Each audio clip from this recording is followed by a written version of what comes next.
also must work toward lasting peace and security.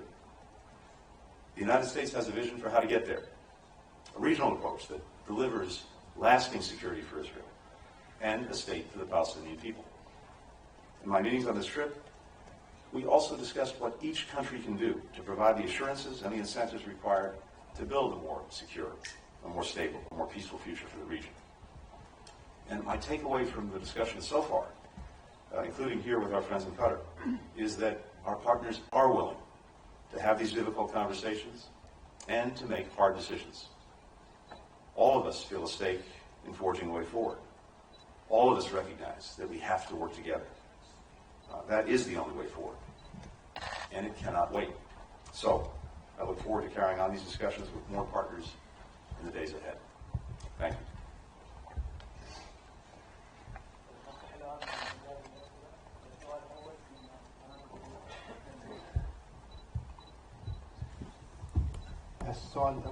The first question for His Excellency the Prime Minister, we see so many changes in the region, and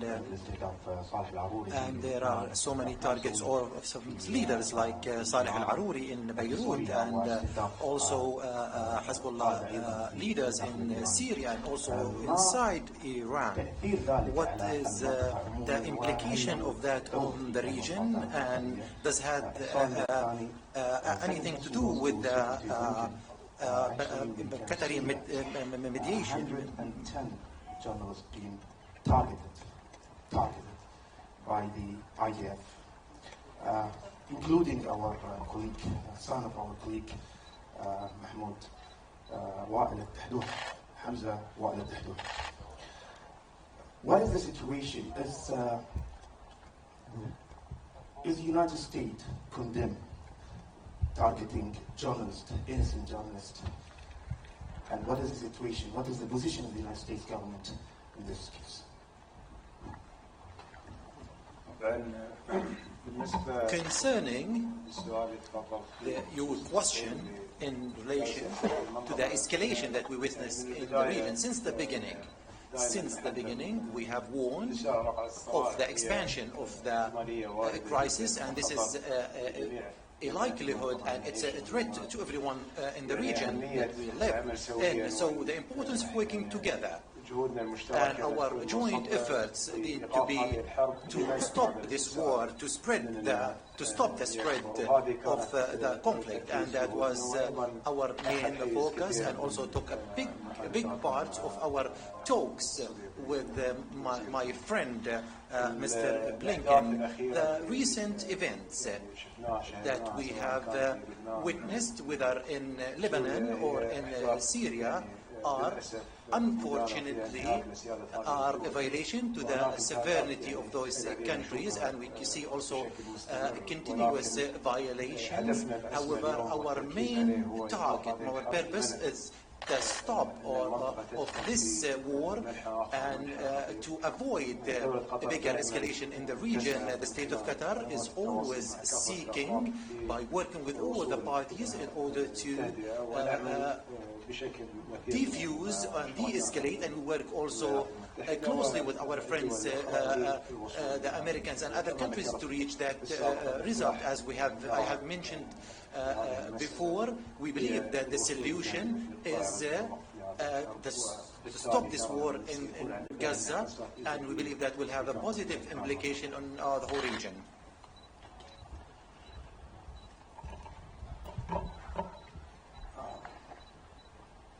I am deeply, deeply sorry for the almost unimaginable loss suffered by your colleague, Al-Madou.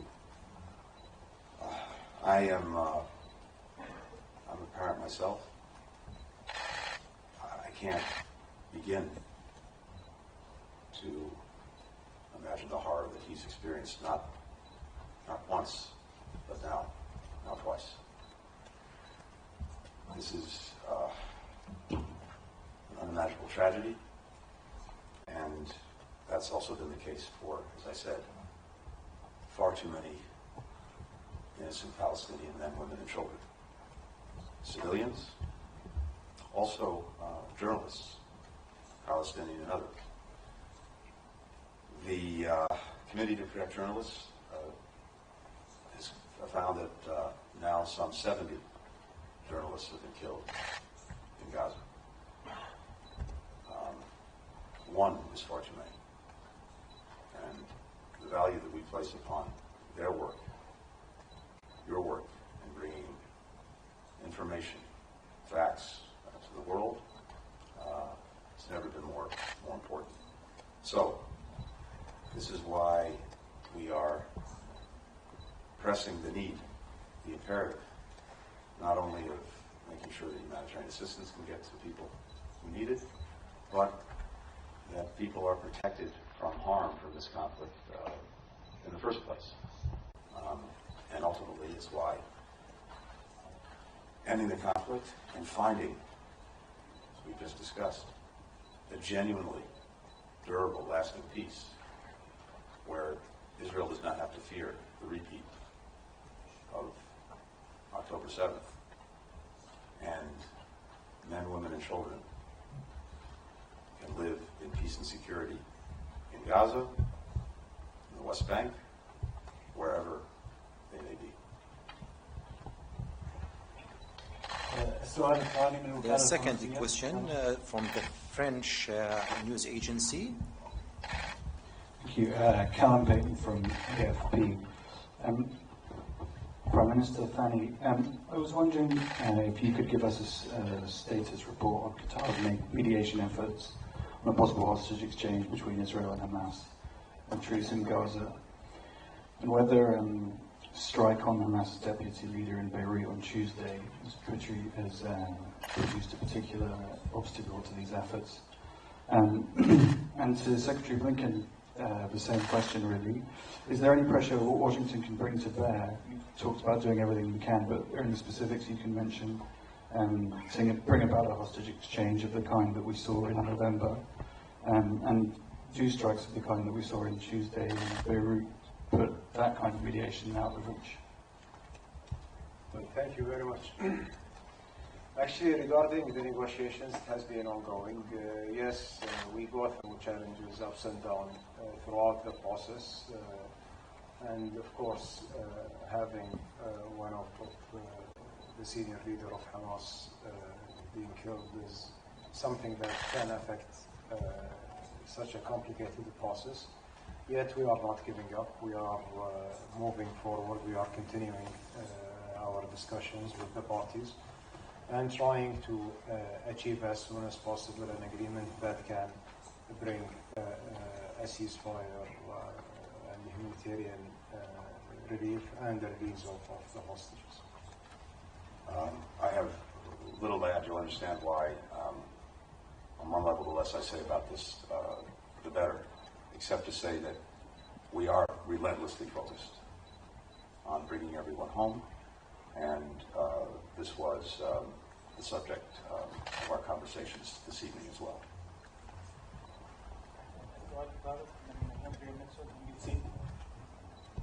Thank you very much. Mr. Secretary. Thank you. Mr. Secretary, I wanted to ask you about the appropriateness of the Defense Secretary being in the hospital for days, including in intensive care, without telling the President of the United States, the National Security Advisor, or, to our knowledge, anyone else in the National Security Cabinet of his condition, especially at a time when his deputy was on vacation and the number 3 of the Pentagon has not yet been confirmed in the middle of 2 wars. Were you aware of this? When did you learn of it? What is your threshold for transparency for a national security official and cabinet member such as yourself under those conditions? And a second question would be whether the suffering that you obviously feel so deeply of the Palestinians of all sides in this war has reached a point with, as you point out, 90% of the residents having food insecurity with the potential of permanent damage to them. Does this bring you any closer to believing that perhaps the Arab community is correct in calling for a ceasefire, and that this is not sustainable if you don't see some measure of response from Israel in your meetings to reducing the level of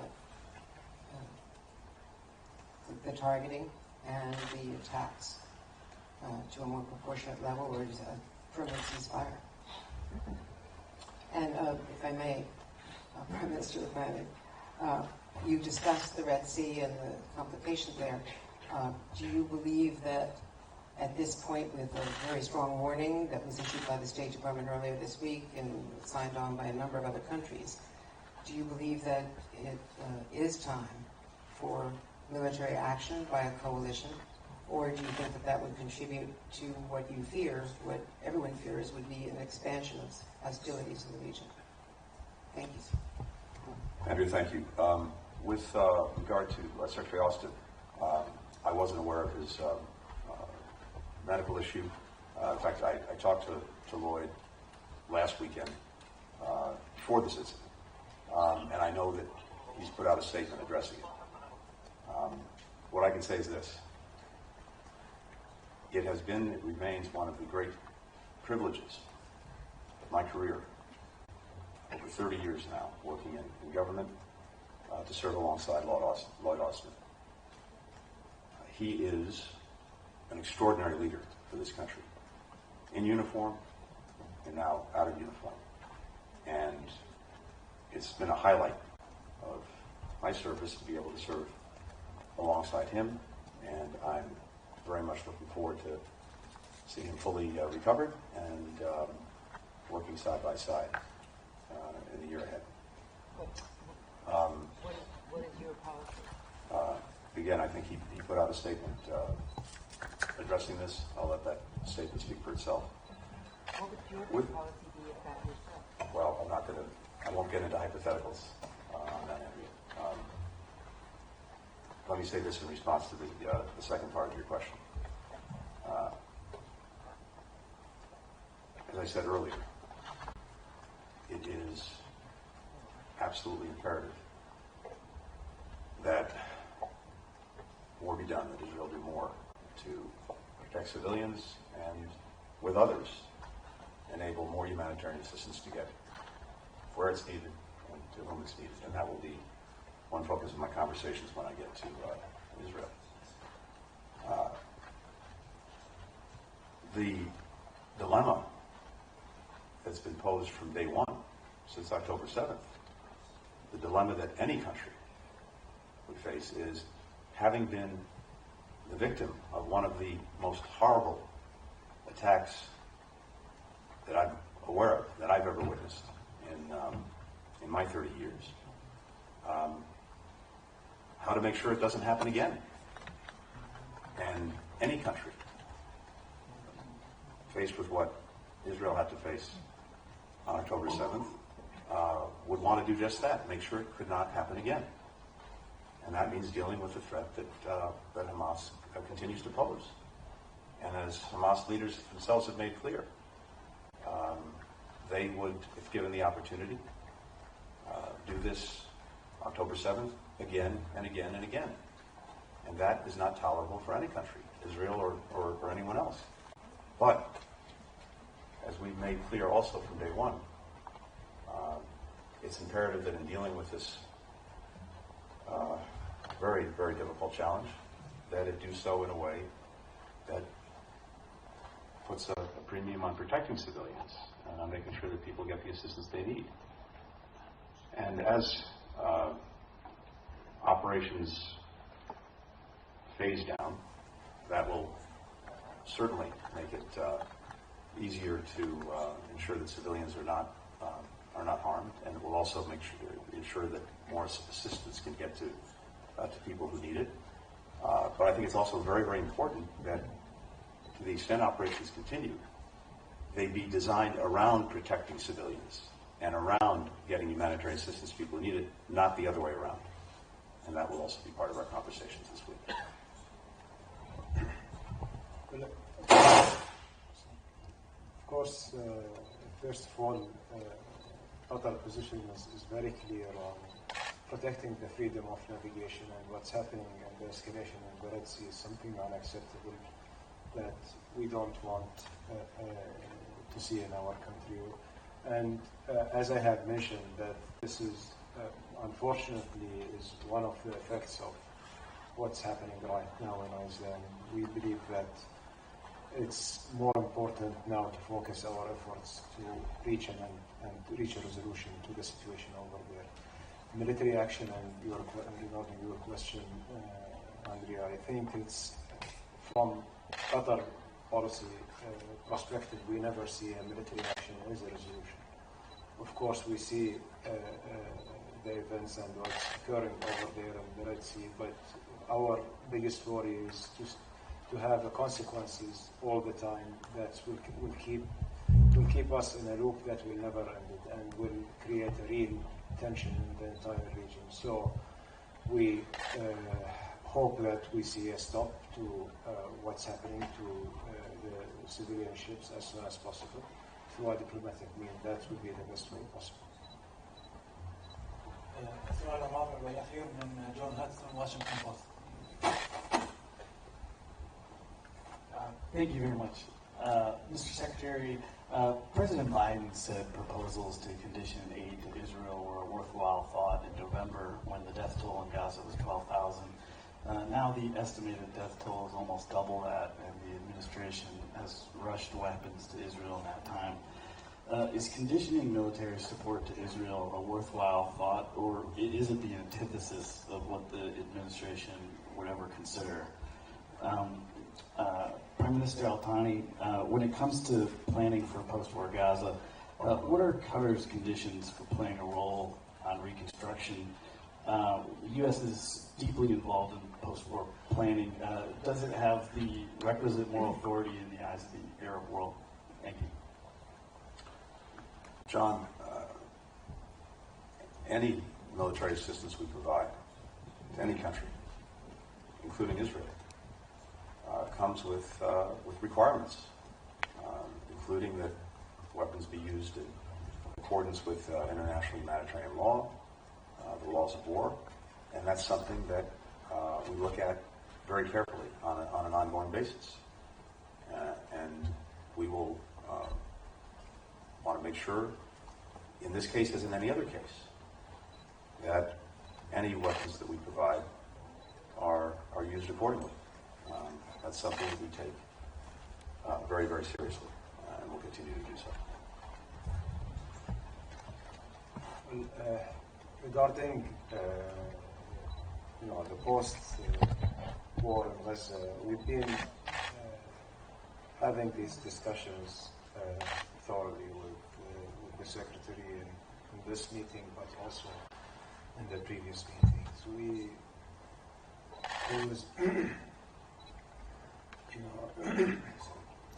We always see that the priority for us is, first of all, to end this war. That will remain the priority. And after ending this war, to find a resolution for the situation in Gaza and the West Bank. Those cannot be separated from each other.